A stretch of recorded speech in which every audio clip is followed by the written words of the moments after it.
এ আপনি কি বলছেন বড় সাহেব? যে যাই বলুক না কেন, আপনি এই বাড়ি ছেড়ে কোথাও যাবেন না। দেখুন, এই বাড়িতে আপনার জন্ম, এটা আপনার জন্ম ভিটে বড় সাহেব। তাই আপনার নয়ন, নয়ন, তুমি যা বলছো সেটা হয়তো ঠিক, কিন্তু শুধুমাত্র অধিকার বোধের জায়গা দিয়ে আমি এই বাড়িতে থেকে যেতে পারবো না।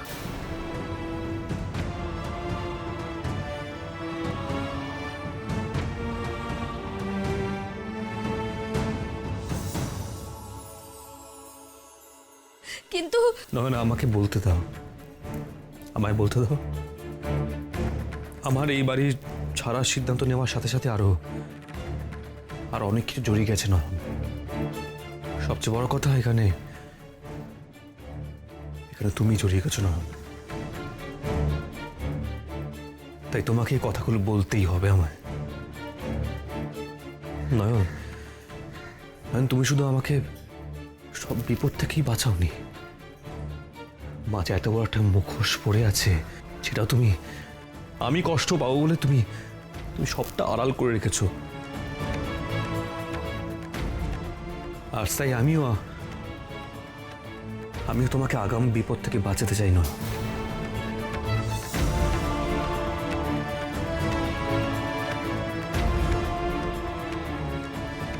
নয়ন, নয়ন, তুমি তোমার গ্রামে ফিরে যাও। নয়ন,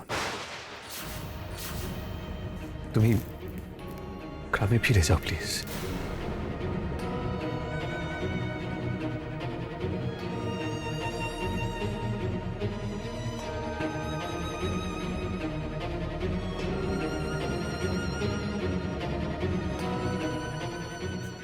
গ্রামে ফিরে যাব? হ্যাঁ নয়ন, তুমি ফিরে যাও প্লিজ, তুমি যাও।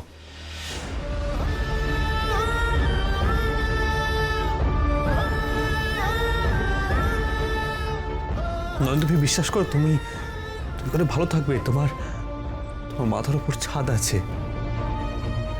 মায়ের সত্যিকারের ভালোবাসা আছে, তুমি ওখানেই ভালো থাকবে। নয়ন,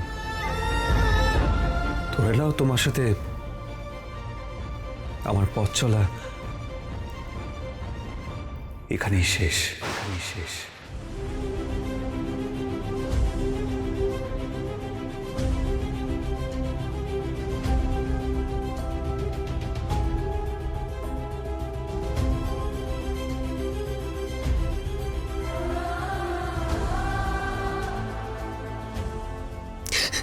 বড় সাহেব, আপনি আমাকে চলে যেতে বলছেন? নয়ন, কি করবো বলো তো? এছাড়া তো আমার কাছে আর কোনো উপায় নেই, বলো।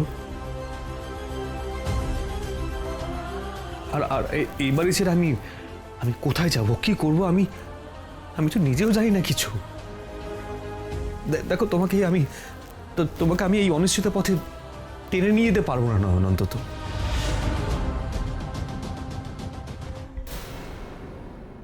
নয়ন, আমি তোমাকে ইচ্ছে করে বাড়ি ফিরে যেতে বলছি না, কারণ আমি পরিস্থিতির শিকার, এইটুকু তো বোঝো।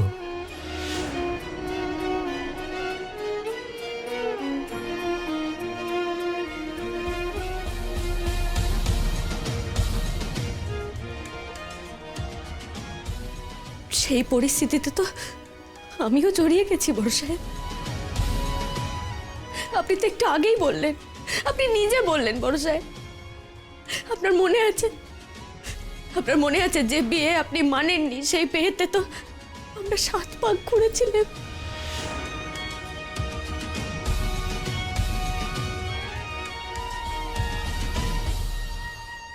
তখন আমি শপথ নিয়েছিলাম যে সুখে দুঃখে আপনার চিরসঙ্গী হব বড় সাহেব। শুধু এক জন্মে নয় বড় সাহেব, 7 জন্মে।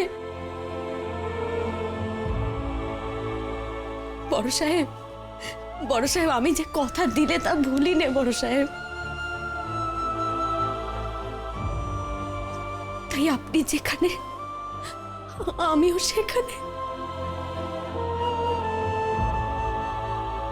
বড় সাহেব, বড় সাহেব, আপনার পথই আমার পথ, সে যতই কঠিন হোক না কেন।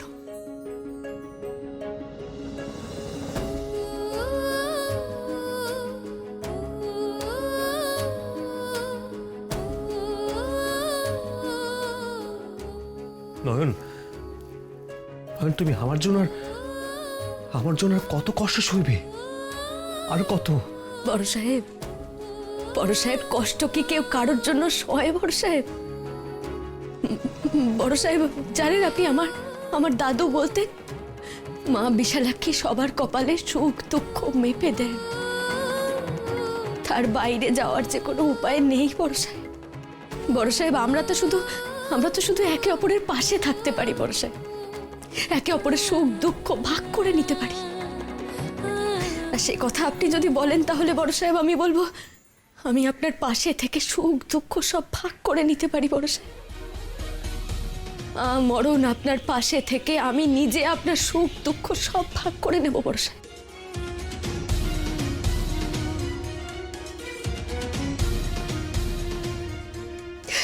একটা কথা কি জানেন তো বড় সাহেব, সব মেয়েরা সদবা অবস্থায় মরতে চায় বড় সাহেব, কিন্তু আমি তা চাই না। সবাই বলে সিঁথিতে সিঁদুর নিয়ে স্বর্গে যাবো, কিন্তু আমি তা চাই না বড় সাহেব। বড় সাহেব, বড় সাহেব, আমি যদি আপনার আগে মরে যাই তাহলে আপনাকে কে আগলাবে বলতে পারেন?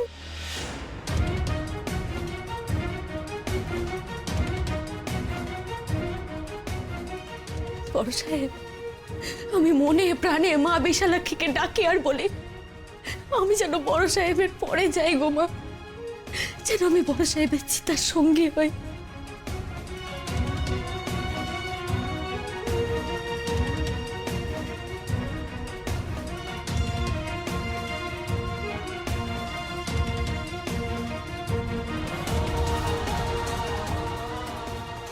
তাই যেন হয় নয়ন, তাই যেন হয়।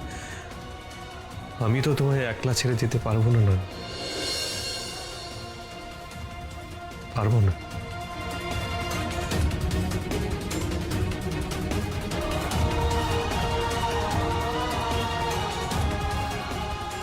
ছেড়ে যাওয়ার কথা মুখেও আনিস না দাদু ভাই।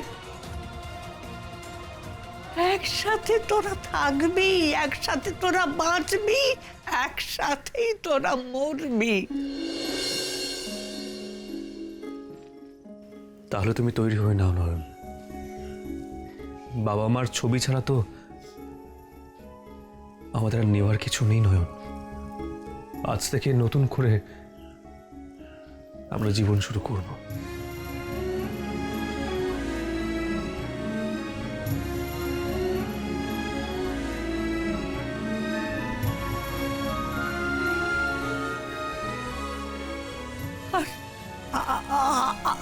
আমি এই বুড়ো বয়সে আমাকে কোথায় রেখে যাবি দাদু ভাই?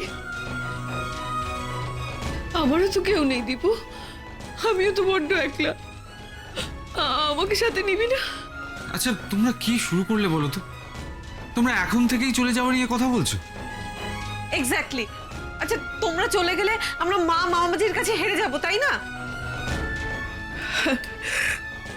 হারার কথা বলছিস? ওরে, আমি তো বরাবরই হারার দলে, একেবারে হেরো, তাই হারতে আমি আর ভয় পাই না নতুন করে, কিন্তু হারাতে বড্ড ভয় পাই যে।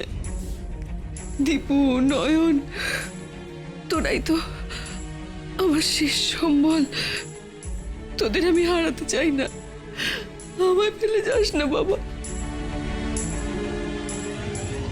তোমরা এই কথা ভাবলে কি করে কাকিমণি? তোমাদের ফেলে যাব এমন কি করে হয় বলো? একসাথেই পথে নামবো আমরা।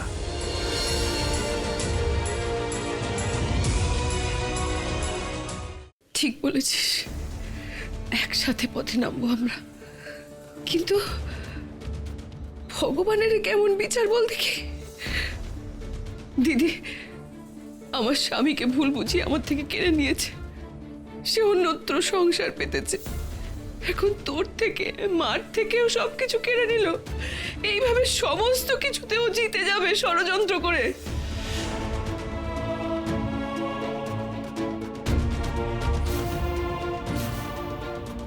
না, তা হবে না কাকিমণি।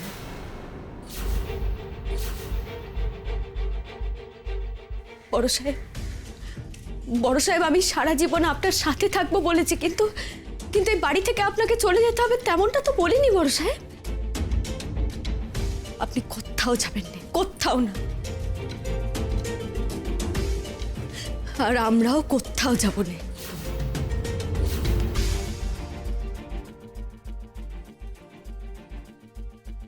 বড় সাহেব, বড় সাহেব কথায় বলে যতক্ষণ শ্বাস ততক্ষণ আস। বাবা এত বছর ধরে এত কিছু তৈরি করেছেন, সে কি 5 ফুটে লুটে খাবে বলে বড় সাহেব? বড় সাহেব, যা আপনার তা আপনার থেকে আমি কাউকে কেড়ে নিতে দেব না, কাউকে না।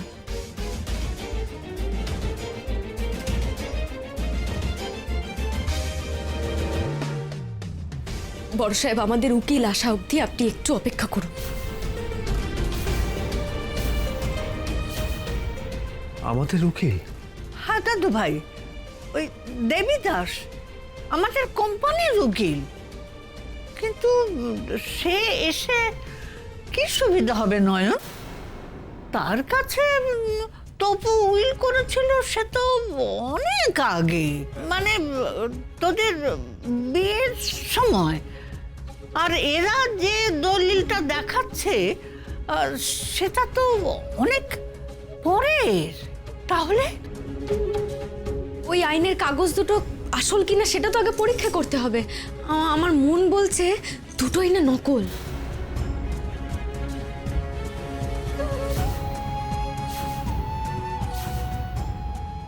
নয়ন, তুমি কি বলছো? মায়ের উইলটাও নকল? সেটা তো বাবার ওই বন্ধু উকিল কাকু ছাড়া কেউ বলতে পারবে না বড় সাহেব। আগে আগে উনি আসুক, সবটা দেখুন, তারপর বোঝা যাবে যে এই বাড়িটা আসলে কার। ওই ওই বেল বাজলো, বোধহয় দেবীদাস বাবুই এলেন। হ্যাঁ হ্যাঁ হ্যাঁ, আমার মনে হচ্ছে ও তো আসবার কথা আছে। ছোট মতো যাও, তাড়াতাড়ি যাও। দেখছি। আমি আসি, 1 মিনিট। তুইও যা, তোর মা ওকে আটকাবে, ঢুকতে দেবে না। তুই একটু আটকা ওকে। নয়ন, তুই যাসনি। শোন শোন শোন, এত কাণ্ড যে হচ্ছে তোরা তো আসল কথাটাই ভুলে যাচ্ছিস। আসল কথা? কি আসল কথাটা? আমি তবু তো বেঁচে আছে। কার উইল আসল আর কার উইল নকল সেটা তো তপুই বলতে পারবে, তাই না? আচ্ছা, তপুকে এখানে নিয়ে আসার একটা বন্দোবস্ত করা যায় না? এটা করলে কেমন হয়?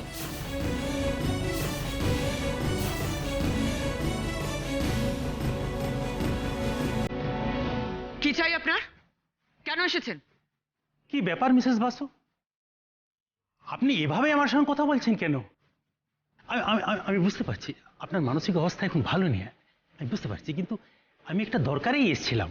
আপনার সঙ্গে আমাদের কোনো দরকার নেই, আপনি আসতে পারেন।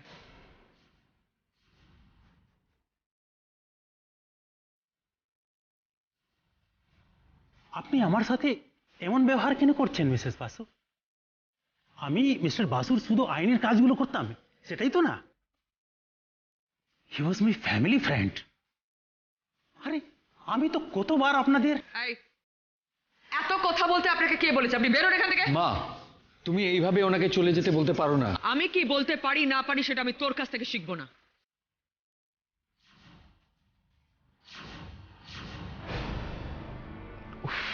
জি দিদিকে এখন খাপাস না তুই আর। You know she is upset. শুনুন দেবীদাস বাবু, আপনি প্লিজ আসুন এখন। She is already very upset. Please আপনি আসুন। কাকিমণি, যে অবস্থা দেখছি পুরো দেবীদাস আঙ্কেলকে এখান থেকে তাড়িয়ে ছাড়বে। তুমি শিগগিরই থামবে আর বন্ধুকে ডেকে নিয়ে এসো। বন্ধু ছাড়া মাকে কেউ থামাতে পারবে না। যাও। ঠিক বলেছিস। ওরা যেভাবে উইল নিয়ে নোংরা খেলা খেলছে, তা ওদের তো এক মুহূর্তে পিলে চমকে দেওয়া যায়। ওদের তো বলে দেওয়া যেতে পারে যে তপু বেঁচে আছে। না ঠাম্মি, না না, এইভাবে যদি বাবাকে বিপদের দিকে ঠেলে দিই তাহলে বাবাকে বিপদ থেকে আমি রক্ষা করলাম কেন ঠাম্মি? দেখছেন না, দেখছেন না এনাদের রূপ দেখছেন না? আমি নিশ্চিত জানি যে ছোট মা উড়োজাহাজে করে বাবার পিছন পিছন যাচ্ছিলেন যাতে বাবা শেষ হয়ে যায়, বাবাকে শেষ করতে যাচ্ছিলেন উনি, যাতে ওই সমস্ত সম্পত্তি উনি পান। বাবা বেঁচে থাকলে যে উনি বাবাকে মুখ খুলতে দেবেন না ঠামি। বাবা তো ছোট মার আসল রূপটা জেনে ফেলেছিলেন ঠামি। ঠামি, বাবার তো সব থেকে বেশি ভয় ছোট মার থেকে। বাবা যাতে ওদের সবার নাগালের বাইরে থাকে তাই জন্য তো এই ব্যবস্থাটা আমি করলাম ঠামি।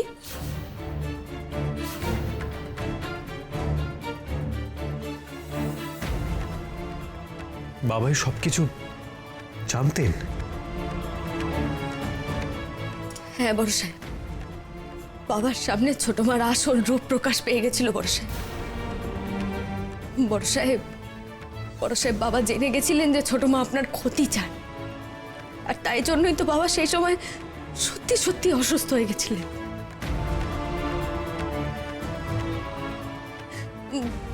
বাবার বুকের ব্যামো, মাথায় রক্ত জমাট বাঁধা সব তো সেই জন্যই বড় সাহেব। তাছাড়া ঠাম্মি, আপনি শুনলেন তো যে বাবার পক্ষাঘাত, উনি তো কথা বলতে পারছেন না ঠাম্মি। আর এই অবস্থায় যদি বাবা সবটা জানেন, সব যদি বাবার সামনে চলে আসে তাহলে তো বাবার আরো বিপদ বেড়ে যাবে ঠাম্মি।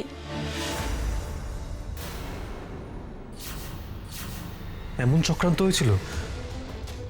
তোমরা সবটা জানতে, অথচ আমাকে বলোনি, আমাকে জানতে দাওনি। নয়ন, সেই তো কষ্ট আমি পেলাম। আগে কেন জানাওনি আমাকে? বলো, কেন জানাওনি? ভয় পেয়েছিলাম বড় সাহেব আমি।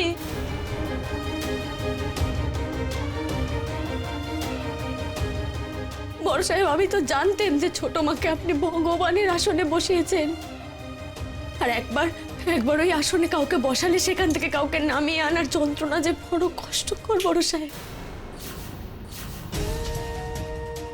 কিন্তু আমি যখন দেখলাম যে আপনাকে এবার বিষয়গুলো না জানালে অনেক বড় বিপদ আসবে, তখন আমি জানাতে বাধ্য হলাম বড় সাহেব। বড় সাহেব, আমি যা করেছি ভয় থেকে করেছি, আপনার কষ্ট, আপনার বিপদের ভয় করেছি বড় সাহেব। আমাকে মাফ করবেন বড় সাহেব, মাফ করবেন আমাকে। নয়ন, তুমি মাফ চাইছো? রক্ষা কবচ শব্দটা আমি জানতাম, সেটা কে না জানে বলো, কিন্তু এই শব্দের মানে যে এতটা গভীর,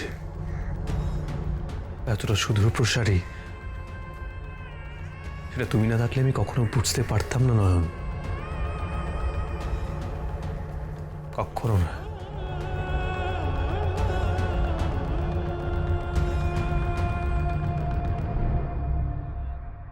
তুই ঠিক বলছিস দাদু ভাই। নয়ন তো শুধু তোর একা নয়, নয়ন তো আমাদের সমস্ত পরিবারের সকলের রক্ষা কবচ হয়ে উঠে দাঁড়িয়েছে। নয়ন যখন বারণ করছে, তাহলে এই তপুর ব্যাপারটা কাউকে না জানানোই ভালো। ওর বেঁচে থাকার কথাটা আমরা কাউকে জানাবো না। আমাদের অন্যভাবে লড়াই করতে হবে।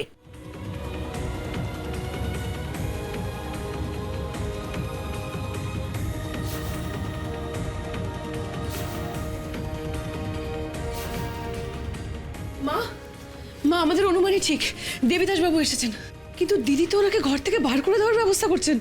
তাড়াতাড়ি চলুন আপনারা, চল তোরা চল।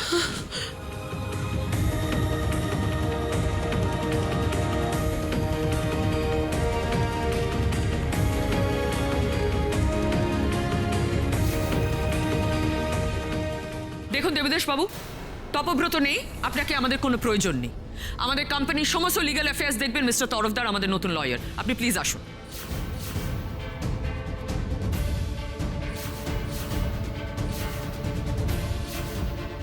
সেটা কিন্তু আমি আপনার মুখ থেকে শুনবো না মিসেস বাসু। আমরা যারা মিস্টার বাসুর বিজনেসের সাথে জড়িত প্রত্যেকে বিশ্বাস করি কি মিস্টার বাসুর পরে যদি আমাদেরকে কেউ কমান্ড করতে পারে, যে অর্ডার দিতে পারে, উনি মিস্টার দীপ্ত বাসু।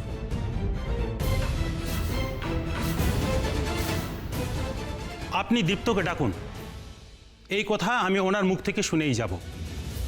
কে দীপ্ত? কে দীপ্ত বাসু? আমি এই বাড়ি আর সম্পত্তির মালিক, দীপ্ত কেউ নয়। সো দীপ্ত কি বলবে? দীপ্ত কি বলবে? বলবেন ছোট মা।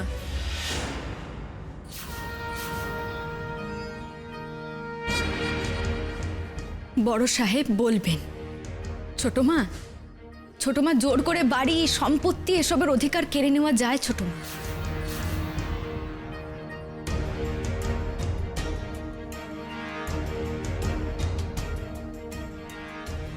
কিন্তু কথা বলার অধিকার তো কেড়ে নেওয়া যায় না ছোট মা। তাই আপনি যতই চেষ্টা করুন না কেন বড় সাহেবের মুখ বন্ধ রাখার, আপনার সেই ইচ্ছে পূরণ হবে না ছোট মা।